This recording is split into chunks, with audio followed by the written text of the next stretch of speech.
આપણે ત્યાં જેટલી ચર્ચા ઈરાન ઇઝરાયલના યુદ્ધની, ડોનાલ્ડ ટ્રમ્પના યુએસએના રાષ્ટ્રપતિ બનવાની કે પછી વિસાવદરમાં કોણ જીતશે એની થાય છે, એનાથી અડધી ચર્ચા પણ સુરતના વેનિસ બની જવાની અને વિસાવદરના ક્યારેય પેરિસ સાથે સરખામણી પણ ન થઈ શકે એટલી ખરાબ હાલતમાં થયેલા રસ્તાની ચર્ચા થવાની પણ શરૂઆત થશે. એ દિવસે કદાચ તસવીર બદલાવાની શરૂઆત થવાની છે. નમસ્કાર, આપની સાથે હું દેવાંશી.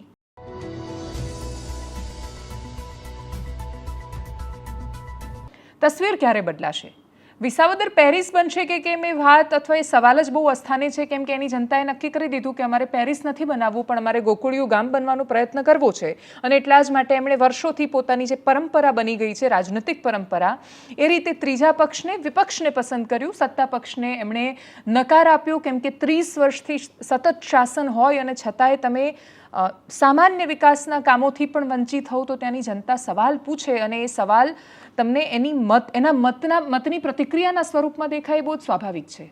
પણ એના પછી એક એવા સ્માર્ટ શહેરની વાત કરવી છે, જે સ્માર્ટ શહેર 6 ઓગસ્ટ 2006ના દિવસે એવું ભયાનક પૂર જોઈ ચૂક્યું છે કે એના પછી એ શહેરના વાસીઓને કલ્પના પણ ન આવી શકે કે જો ખાડીનું પૂર ફરીથી ફેલાય, જો તાપી નદી ઉફાન પર આવે અને જો કુદરત કોપે તો શું એ તંત્ર એમને બચાવી શકે કે કેમ?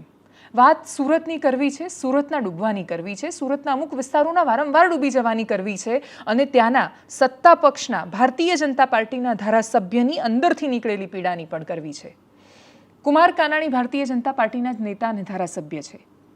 એ કોઈ પણ પ્રતિક્રિયા આપે તો તમે એવું કહીને એને નકારી નહીં શકો કે ભાઈ એ તો મંત્રીમંડળનો હિસ્સો નથી અને એટલા માટે મંત્રી બનવા માટે આ કહી રહ્યા છે. એ મંત્રી હતા ત્યારે શું કરતા એ વિષય અલગ છે, પણ એ વરાછામાંથી ચૂંટાઈને આવેલા ધારાસભ્ય છે, જનપ્રતિનિધિ છે, કયા પક્ષના છે બહુ મેટર જ નથી કરતું, પણ એ સત્તા પક્ષના હોય અને તંત્ર પર સવાલો કરાવે તો એ ખૂબ બધા પ્રશ્નો છોડીને જાય છે. સુરત ફરી એકવાર ડૂબ્યું. 30 કલાકમાં 17 ઇંચ જેટલો વરસાદ પડ્યો. ઉપરવાસમાં પણ વરસાદ પડ્યો, એટલે જ્યાંથી પાણી અને પૂર આવે છે ત્યાં પણ ખૂબ વધારે વરસાદ છે. તાપી નદી ઉફાન પર આવી અને જે ખાડી છે, જે સુરત શહેરના ખૂબ બધા વિસ્તારોની વચ્ચેથી પસાર થાય છે, એના પણ પૂર આવ્યા, નીચાણવાળા વિસ્તારોમાં ભરાયા અને ફરી એકવાર એ વિસ્તારો ડૂબી ગયા. માણસોના મરવાની, રાતના રાત પાણીમાં બેસીને ગુજારવાની, કલાકો સુધી કશું કોઈક આવશે મદદ માટે એની પ્રતીક્ષા કરવાની, સામે મૃત્યુ દેખાતું હોય અને તોય રાહ જોવાની કે કદાચ કોઈક આવીને બચાવી લેશે. મ્યુનિસિપલ કમિશનરના પાણીમાં ફરતા વિડીયો દેખાયા, જે રીતે નેતાના વિડીયો દેખાતા હોય છે, પણ એ વિડીયો દેખાવાથી સ્થિતિ નથી બદલાઈ જતી. એ વડોદરા ડૂબે કે એ સુરત ડૂબે કે પછી કેટલાય શહેરો કે જે ખૂબ વધારે વરસાદની કે પછી ડૂબવાની કગાર પર આવીને ઊભા હોય, પણ એ જ્યાં સુધી ડૂબે નહીં ત્યાં સુધી કોઈ ફરક ન પડે. એ સ્થિતિમાં સવાલ થાય છે કે તમે વિસાવદરને પેરિસ બનાવવાની વાત કરો છો, જ્યાં તમારી વર્ષોથી સરકાર છે, જ્યાં તમે શાસનમાં છો, જ્યાં કોર્પોરેશનમાં તમે છો, જ્યાં વિધાનસભા તમારી છે, જ્યાં સાંસદ તમારા છે, જ્યાંથી સૌથી શક્તિશાળી ગુજરાતના નેતાઓ આવે છે.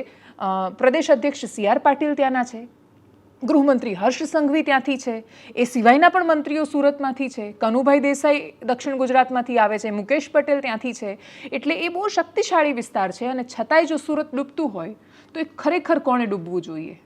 કોઈકને ઢાંકણીમાં પાણી મોકલવાની જરૂર છે ને એ છે સુરતનું મ્યુનિસિપલ કોર્પોરેશન, કે એમણે વિચાર કરવો પડશે કે શહેરના માણસો ઉફ નથી કરતા, એ વોટમાં કશું મિજાજ પલટાતો નથી, પણ તમને તો વોટથી ત્યાં નથી મૂકેલા. સત્તા પોતાની રીતે જે કરે કે વિપક્ષ જે રીતે કરે બહુ અલગ વિષય છે. સામાન્ય માણસોને ચોઈસ ન દેખાય, એમને એવું લાગે કે આ લોકો ખરાબ છે પણ આ બાકી સામેવાળા તો એમ નથી એ ખરાબ છે અથવા કોઈ કશું સારું નહીં કરે, એ પ્રકારે જનતા વિચારે તો એ તો જનતાનો અને રાજનૈતિક પક્ષોનો વચ્ચેની વાત છે અને એમનો વિષય છે. કોર્પોરેશન કે એના અધિકારીઓ છે, શું એમને એ ન સમજાય? તંત્ર પર કુમાર કાનાણીએ પણ સવાલ ઉઠાવ્યા છે. પાણીમાં રાત વિતાવી હોય એવા અનેક માણસો છે અને આટલા વરસાદમાં જ્યારે સુરત પાણીમાં ડૂબે ત્યારે એક રાવ સાહેબ કરીને અધિકારી હતા, ત્યાં એ કમિશનર આવ્યા અને સુરતની એમણે જે રીતે કાયાપલટ કરી એ અધિકારીને આજે પણ કેટલાય લોકો યાદ કરે છે. અધિકારીઓ જ્યારે સારું કામ કરીને જાય છે, સારું શાસન આપીને જાય છે, સારી વ્યવસ્થા આપીને જાય છે, ત્યારે શહેરોના શહેરો બદલાઈ જતા હોય છે. એમનું વિઝન, એમનો દ્રષ્ટિકોણ, એ દ્રષ્ટિકોણવાળા અધિકારીઓ ક્યાં ખોવાયા? એ જે ક્ષેત્રમાં અથવા જે શહેરમાં જતા એ શહેર માટે એમને મમત જાગતું અને એ પ્રયત્ન કરતા એ શહેરની સ્થિતિ બદલવા માટે એ લોકો ક્યાં ખોવાયા? આ પ્રશ્નો બધા જ ત્યાંના ત્યાં છે. એ જવાબો એટલા માટે મળવાના નથી કેમ કે કાન નથી, કાનની જગ્યાએ દિવાલો આવી ગઈ છે. એટલે આપણે જેટલા પ્રશ્નો પૂછીએ એ પડઘા સાથે અથડાઈને આપણા અવાજો આપણને પાછા આવે છે. સ્થિતિ નથી બદલાતી. કેમ કે જો બદલાવાની હોત તો અનેક શહેરો દરેક વખતે કુદરતના નામ પર આ સ્થિતિમાં ન આવી જતા. આપણે ત્યાં ઈશ્વરે સૌથી સરળ માથું થયું છે બધું ઢોળી દેવા માટે. કશું પણ થાય એટલે કુદરત પર ઢોળી દેવાનું કે એ બધું કુદરતી છે. જો બધું કુદરતી છે તો તમને ત્યાં તમાશા જોવા માટે તો બેસાડ્યા નથી. આટલી વાતનો જવાબ પણ કોર્પોરેશનના અધિકારીઓ આપી શકે એવી અપેક્ષા, વ્યર્થ અપેક્ષા સાથે જે પણ प्रतिक्रियाओं ત્યાંથી દ્રશ્યો સામે આવ્યા એના પર કરીએ નજર. अभी ये गांव में लगभग 8 से 10 हजार की बस्ती है और पूरा गांव जो संपर्क विहोणा हो गया है. अभी सब जगह पे पानी है, सब रास्ते बंद हो गए. एक ही रास्ता खुला है जो पीछे वाला जो है वो रास्ता. किस प्रकार से यहाँ पे लोगों को राहत और बचाव कार्य पहुंचाया जाए? बचाव कार्य तो चालू है, लेकिन ये जो पानी आता है पहले भी आता था, लेकिन ये जो पानी है मानव सर्जित है. सूरत महानगर पालिका ने 2019 में टापी शुद्धिकरण का एक प्रोजेक्ट डाला था. तो उस समय पे टापी का जो पानी, वालक खाड़ी का जो पानी सीधा ये मीठी खाड़ी के अंदर छोड़ दिया है. प्री मानसून में गाइडलाइन है कि वो फ्लड गेट बंद करना है, लेकिन अभी भी खुला है, अभी भी पानी चालू ही है. इसकी वजह से ज्यादा पानी आता है. आज सुबह 4 बजे पानी नहीं था गांव के अंदर और अभी जो टाइम हुआ है अभी 8 से 10 फुट पानी मंदिर के सामने भर गया है. यहाँ पर अभी गांव में 4 से 5 फुट पानी है. यहाँ पर बोट लेके जाएंगे और पहले वो जेईबी का सप्लाई है वो बंद करेंगे और फूड पैकेट का वितरण करेंगे. और जिसको जरूरत है, हॉस्पिटल किसी को जाना है या फिर कोई ऐसा है, उसको बाहर निकालेंगे.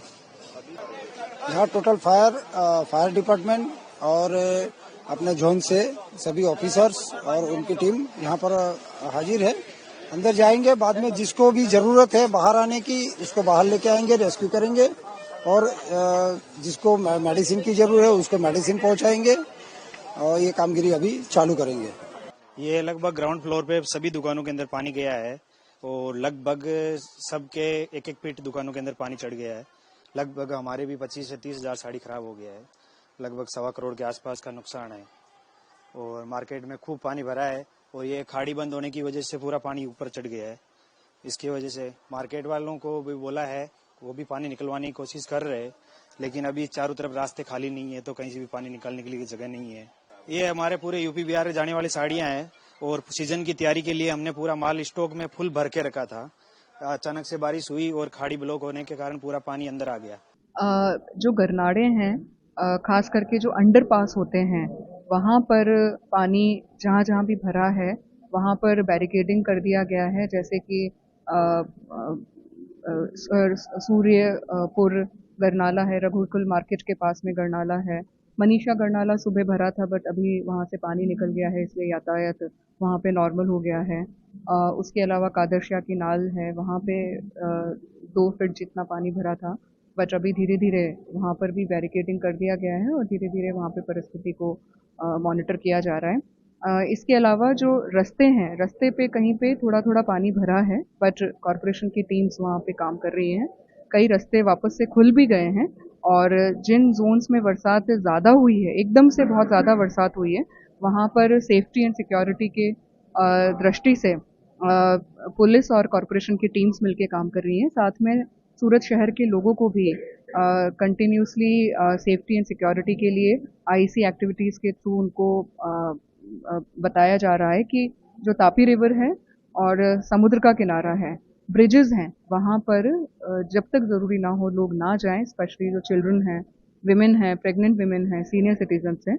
और कलेक्टर की तरफ से आज स्कूल्स में भी अभी પરિસ્થિતિ पे નજર રાખી જાય. હવે ટેકનોલોજી બહુ જ એડવાન્સ થઈ ગઈ છે. આપણને બધાને ખબર જ હોય છે કે ક્યાં કેટલો વરસાદ આવવાનો છે, રેડ એલર્ટ ક્યાં આપેલું છે, ઓરેન્જ એલર્ટ ક્યાં આપેલું છે, અને બીજું ચોમાસું છે.